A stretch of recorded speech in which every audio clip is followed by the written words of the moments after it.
Sharing the earth's resources. Other causes of poverty.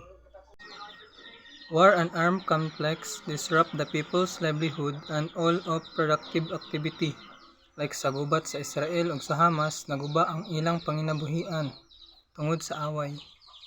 Lack of opportunities as employment, kulang sa trabaho o panginabuhian. Lack of education, kulang sa pag-educate o kulang sa pag-eskwela. Overconsumption, sobra sa pagkonsumo.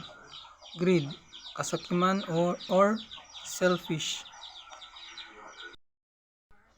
Challenging economic inequity or mapaghamong ekonomiya at hindi pagkakapantay-pantay.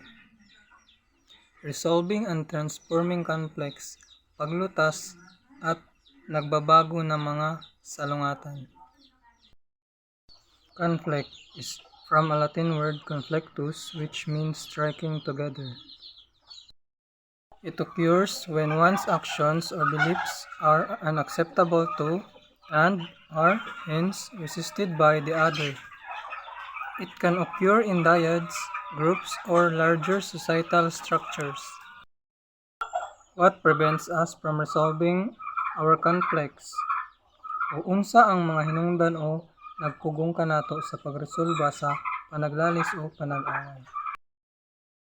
Fear, pride, anger, and desire for revenge. O ang kahadlok mo ingon sa insakto, manggihintason, kasuko, ug ang kagustuhan sa pagbalos.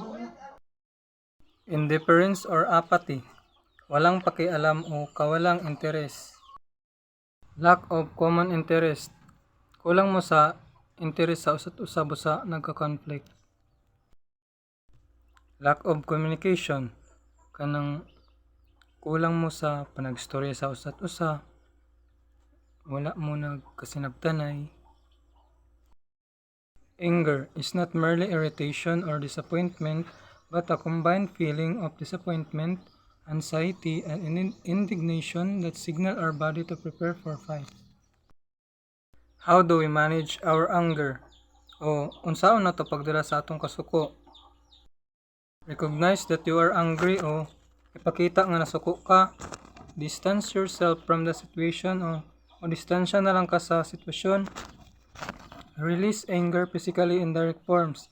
Ipakita nimo nga nasuko ka o mo prangka ka o ipagawas ang imong gibati. Dayon relaxation techniques. Kung gipagawas na nimo ang imong gibati o kasuko, pag-relax na. Dealing with conflicts o pakikitungo sa mga hidwaan. Flight. Mupalayo ka sa gubot o muuli ka sa atong nasod sa Pilipinas. Fight. Dili na siya pasabot nga fight, away na, dapat laban lang. Accommodate. Dawaton na lang nimo ang tanan. Compromise. Imbis nga makipag-away ka o nagdumot ka niya, amiguhan na lang. Face or collaborate. Atubangon na lang nimo siya og magpinasaylo ay og magtinabangay na lang ng duha.